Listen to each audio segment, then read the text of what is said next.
So we've got composite function, and if we want to differentiate a composite function, right, we would use the u dash of v of x, okay, times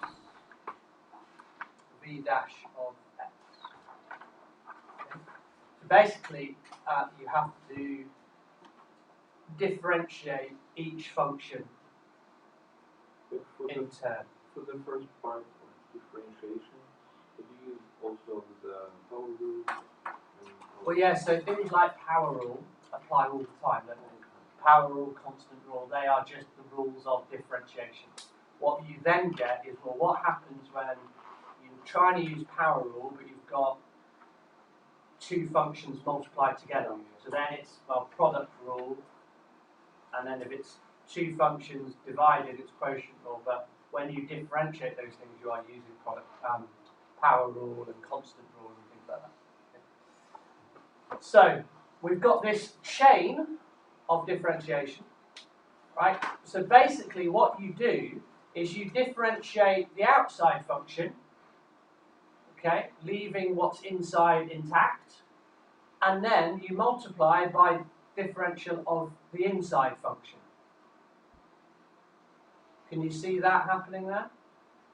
So if we have, for instance, the example where f of x equals 4 times 5x cubed plus 2 to the power of 6, right? Now, you probably wouldn't ever think of it along these lines when you start doing it, but we have the two functions here. So if I'm going to use f and g, because you might remember it, but it can be obviously u and v. So f of x would be 4x to the power of 6. G of x would be 5x cubed plus 2. If I were to write it like this, f of x would be f of g of x. Remember doing that before when we talked composite functions? Yeah, we will go back to it. I'm just kind of reminding you what you have done before. Okay. Does the order matter in this case? Yeah, the order does matter. So in this case, instead of using f and g, the outside function, the one that's applied last, being u of x, is the, so u of x equals 4x to the power of 6, and v of x, the internal function, is 5x cubed plus 2. Right? So that's what gives us the u of v of x. Right? So then we need to apply our chain rule. So we need to differentiate u of x first, which is what? The u dash of x equals 24x to the power of 5. Sorry, right number. 24x to the power of 5. V dash of x equals 15x squared. Okay. Put it into this then. So remember, it's a composite function, so bits go into other places. So f dash of x will then be, well, u dash of x, but we have to have v of x in there. So instead of 24x to the power of 5, we have 24 5x cubed plus 2 to the power of 5. So our x is basically what's in the bracket. Exactly.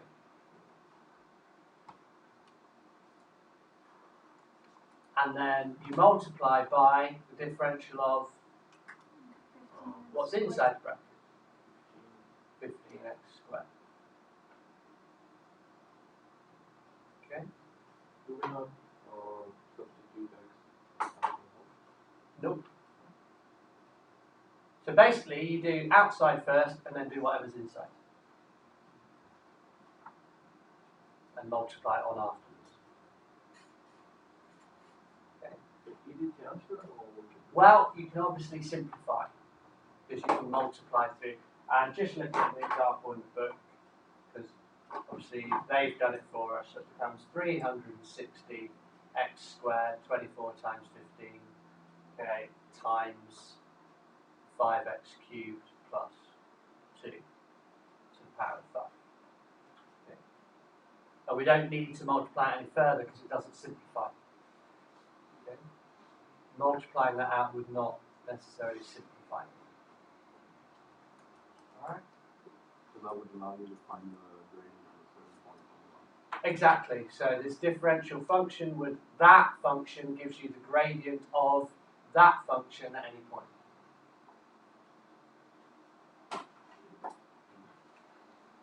And first, before solving it, we need to find all of this u, v, u dash. Well, see, this is the explanation. You don't necessarily have to, do you? Because obviously, as you get better.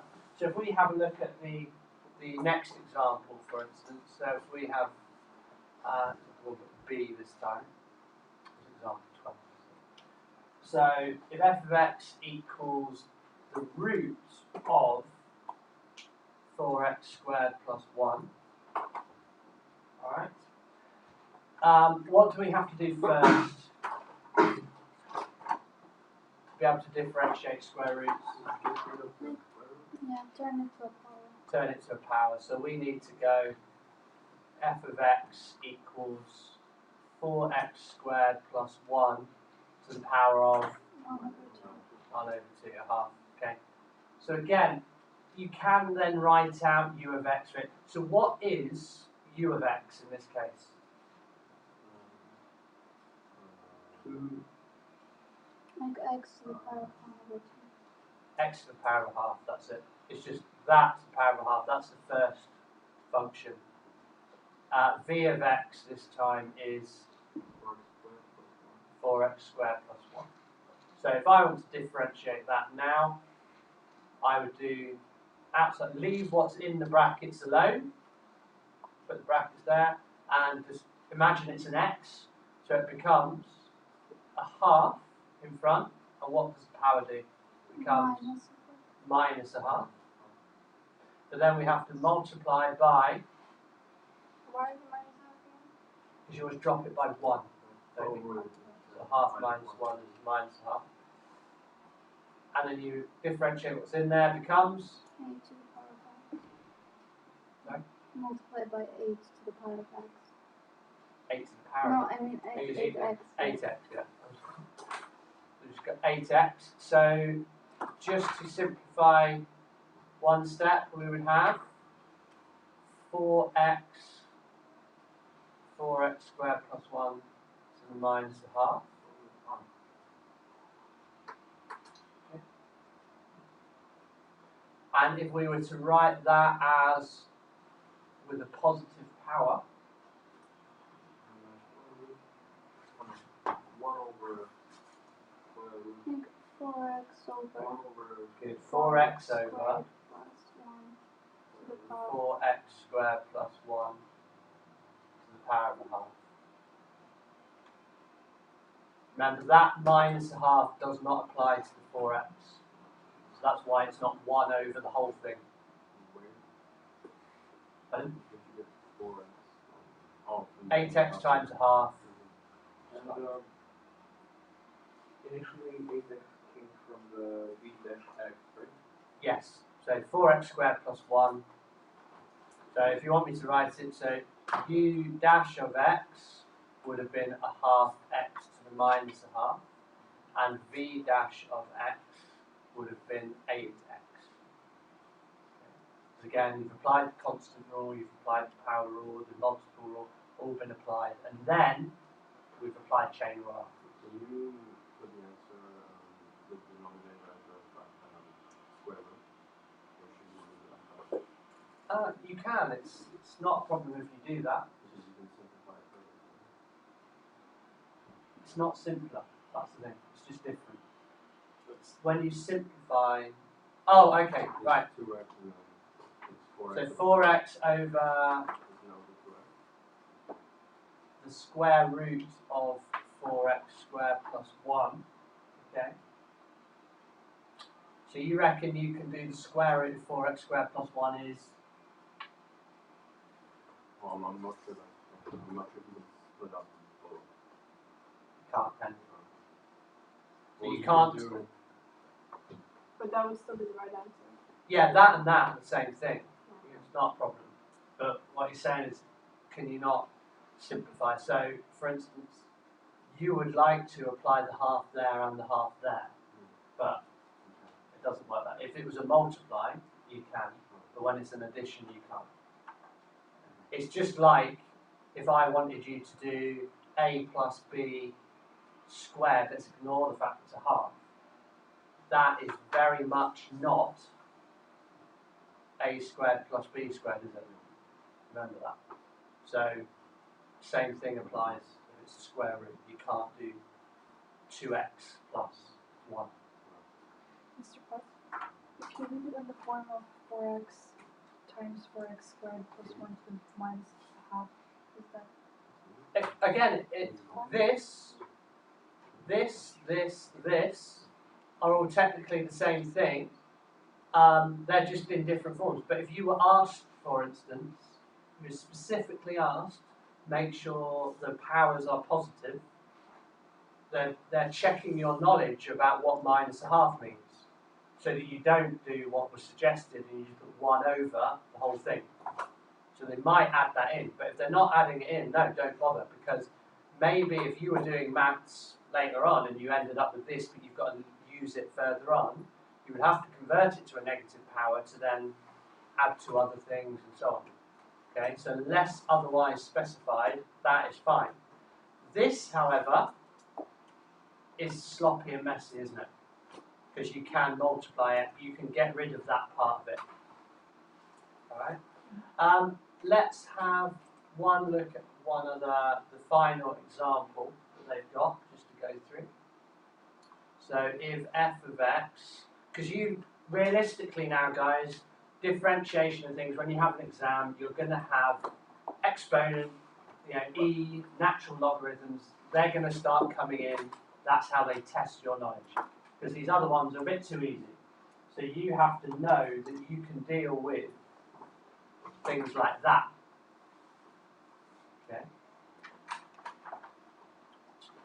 Will you be changing anything, or basically the same as if it was a number? Well, e is a number, yeah, you're right. So, but it's a number to the power. X is a power now. So, what is u of x? E to the power E to the power of x. And what is v of x? X squared, yeah. Okay, so there are your two functions, right? It's what you've got to get the right way round is which function is applied first and which is second. So v of x is always the first function applied if you think of it in composite function sense. Okay? So it's take x, square it, and then put that power of e. Why do we then do the... Sorry, Sasha. I don't understand when u of x is e to the power of x and v of x is... Because remember, basically you have a composite function, so you do v of x first, then you apply u to it. So it's basically, go right back to the beginning, put x in. What's the first thing you do in a function machine? You square it, and we end up with x squared. The next thing you do is do e to the power of whatever you have. Yeah? So those are the two functions. Alright? Now I can say, well, I'll just put another x in there. That's how we do the differential. So this would be e to the power of x, and this would be x squared. But what comes out afterwards would be x squared comes out, therefore what comes out of there is e to the power of x squared. But the function itself is that, e to the power of x. Yeah? Guys, what would it be? Here's a question for you. If u and v were the other way round, what would the function be that we were talking about?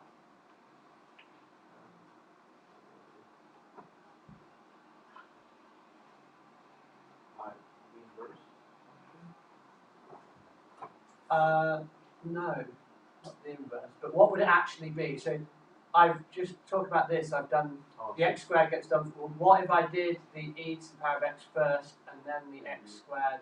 E to the power of x all squared. Yeah. So we would have this situation, which simplifies to what? 2 Like e2x. Well done. E to the power of 2x we would have. Okay. Okay? Because when you have powers, 2 powers, one either side of the bracket, you multiply the 2 powers. Oh, right. Yeah? Mr. Post, if vx is the first function then applied, Yeah. why do we always then first look for ux and only then for vx? Because it's u and v. Because when we write down the chain rule, we do u v of x, just like we would have. Yeah. But I mean, it would be just easier to first find the vx. That's kind of a Well, up to you. I've just written u of x down. Write u of x, v of x, then write v of x first if you want to. It's up to you. What is u dash of x then? E to the power of x. E to the power of x. There's the big important thing, isn't it? No. You remember that? When you differentiate e to the power of x, you get e to the power of x. Oh, When natural you- what log rule is is 1 it? over- What was it called? Which rule? Special name is just, like when you differentiate the natural log of x, what do you get? 1 over x. It's something to remember. Differentiate x squared, we have 2x. Okay, so what do we end up with then? How come it always differentiates to the power of x? So e to the x differentiates to e to the x. It does. That's why it's a special case, Would you calculate like that, or is it just like that? Well, that's one thing to remember. We go through, you can have a research out your interest and have a look how it was proven in that way. Natural log to the power of x would be 1 over natural log. No, 1 over x. Natural, yeah. Okay, so what do we get to start with then when we start doing the chain rule? Sorry, I shouldn't have that. So f dash of x should be First we need u dash of x. yeah, which is just. But what do I write? E to the power of Then we X squared. x squared, because remember you differentiate it but you leave the other function in x, so it's still there. But then we have to multiply through by E2x. 2x. So we end up with 2x e to the power of x. In the formula we have a bracket after u. So again. In the formula Yeah. of the chain rule, after u dash, the bracket control it's v. But you do u dash Yeah. v of x. Yeah. Yeah? So what that's saying is you differentiate the function e to the x, but in the x you have to leave the v of x still there. So we've differentiated e to the power of x as e to the power of x, but x is actually x squared, so you have to put x squared in there still. That's the bit that people struggle to. Why does it go to the power square? Yeah, it's not. It was to start with. E to the power f of x is e to the power of x squared. That's the initial function, right? So it's like You put the x squared when the x is on the second function. let's maybe think. So if we've got, let's try again. So f of x is e to the power of x squared. U of x equals e to the power of x. U dash of x is e to the power of x. V of x is x squared. V dash of x is 2x. So chain rule states that this is u to the power of, no, sorry, u dash of v of x times v dash of x. Okay, so we know that u dash of x is e to the power of x, yeah? That's u dash of x. And you multiply by 2x. But here's the deal. This differential, the x is not x, it's v of x. So you have to take your original v of x and put it back in the x here. So this has to be not that, but what it was to start with. Yeah? Just like up here, look, did this one. You do 4x to the power of 6. Now I could have written, by just to explain, it's 4x to the power of 6 times 15x squared. But this x is not x, it's v of x. So the v of x had to go back in there, which is why I wrote that in the brackets. Yeah? So the same thing happens, even though things get a little bit more potentially. If we use a different letter, like such as y, for example, we drag it over so it's clearer, would we get penalized for that? Because it does get confusing when you do it. It does for get- x, so yeah. if you use for y, you know that you have to replace it by I would say, yeah, that method, as long as, if it helps you understand, yeah, use it. It's not a problem. Yeah. It looks like this only because we initially had x in the power. Yes. So if it was not the power, then Yeah. The confusing thing is e to the power. That's why it's been chucked in there as an example. It does confuse. It does kind of make you think, well, what do I do? You know. Okay. Any more questions on any of those three examples? Well, let's have a look then at exercise 7K on page 217. Okay. Shall we make sure then, I reckon, with you guys, question 1 and 2 done, yeah? Easy. So why not have a look at, because they're the challenging ones for you, 3, 5, 6, okay, and 10, obviously are the challenging ones. And if they're done, then obviously the other ones, maybe 7 and 8, and potentially 9 gives you something to think about, but probably a bit easier. You know. But make sure, have a go now at questions 3, 5, 6, and 10, and we can have a chat about those, because they were your weaknesses then.